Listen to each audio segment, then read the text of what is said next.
The Lakers have made a roster move, converting Jordan Goodwin's two-way contract to a real NBA contract, a move that is not terribly surprising, but still very important. Explain why on Locked On Lakers coming up next.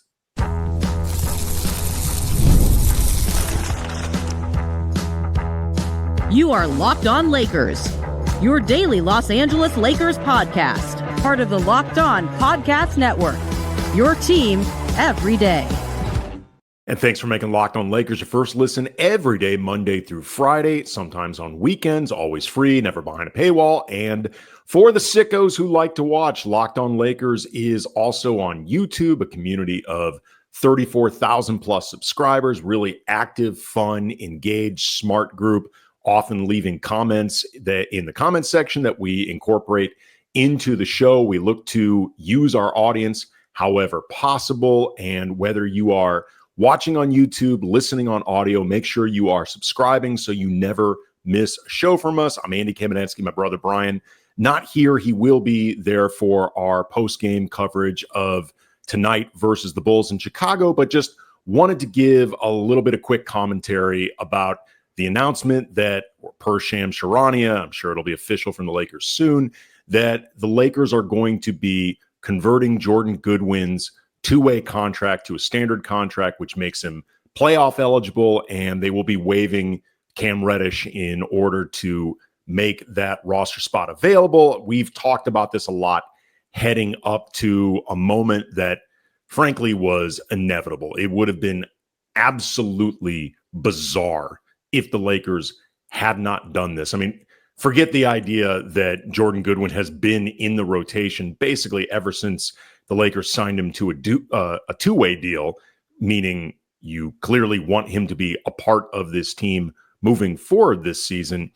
If you weren't going to convert his contract, then frankly, it makes playing him at all a really strange decision, because all you're doing is setting up your team to perform one way, to have a rotation one way, and then you're just yanking out the rug from everybody. Again, it would make absolutely no sense. And it's really great that they have Jordan Goodwin for the rest of the season in the playoffs, because he's become a really important member of this rotation. He's averaging about 20-ish minutes per game. And beyond the defense that it's really been his calling card, just the activity and the energy and the disruptiveness and his ability to check guys at the point of attack, a skill set that frankly this team does not have a lot of across the roster. I think his rebounding has become essential for the Lakers. He's averaging nearly 4 rebounds a game as a guard and 1.5 rebounds on the offensive glass. And this has become a critical part of Goodwin's game. Per 36 minutes, he averages 2.7 offensive rebounds a game. And for guys in the rotation, other than Jared Vanderbilt, that is best on the team per 36. He also is the best rebounding guard on this team, period, per 36 minutes, unless you count Luka, who is designated at times as a guard, also designated as a forward, and he's definitely got forward size.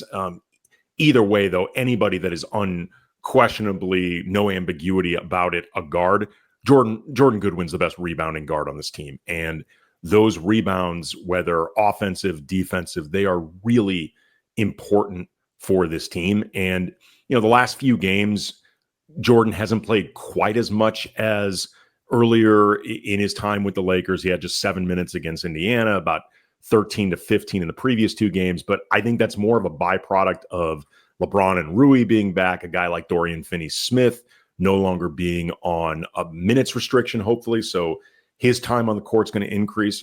Jordan Goodwin is the 8th or 9th man in this rotation, but he's an important guy and somebody that offers very specific skills that this Laker roster does not have a lot of. So again, not surprised at all that the Lakers did this, but happy to see it done.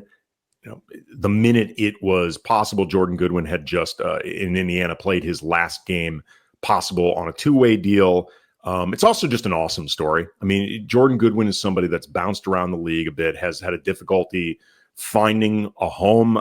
We don't know yet the terms of his deal, but I'm guessing it's some type of veterans minimum multi-year deal with some flexibility for the Lakers, maybe even some flexibility for Jordan Goodwin, so he can get out of it early enough to cash in, if not this offseason, certainly next season and beyond. But either way, it's awesome for Jordan Goodwin, who is clearly a guy that busts his ass when he's on the court, plays exceptionally hard. He is clearly well liked by his teammates. He is really, really well liked by JJ Redick, who discovered an immediate trust in Goodwin. So I love when stuff like this happens for players who just find their opportunity through really just working hard. So it's a great story. Also, he is a product of St. Louis University. I grew up in St. Louis. He set the all-time steals record at SLU. So kind of cool, just that connection.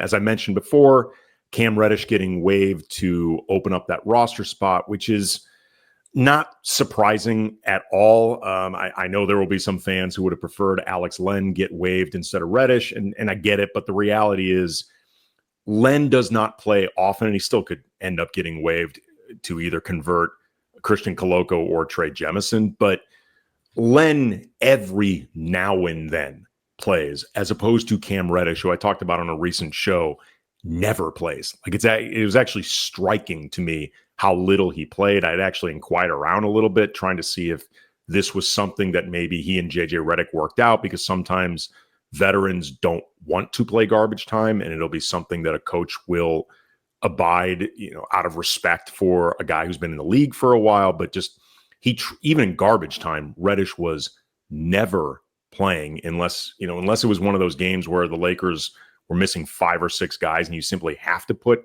players out there. Cam's minutes had just become non-existent. I think he had not been active the last couple games, so it's not surprising in any way.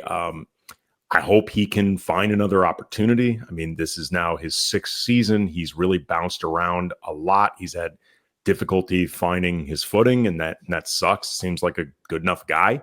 And there's definitely something there that I can see what coaches or teams find interesting, but the reality is he got opportunities from both Darvin Ham and JJ Redick. Both of them made him a starter at one point. It just has not stuck for Cam. So again, best of luck to him. It'll be interesting to see what happens moving forward. But for anybody concerned that the Lakers would somehow not do the obvious and convert Jordan Goodwin, fear no more, because he is on the roster moving forward. He is playoff eligible, and that obviously matters a lot. For more Lakers coverage, including tonight after the game in Chicago against the Bulls, make sure that you are subscribing to Locked On Lakers on YouTube or through audio. Appreciate everybody being here, and we will see you after the game.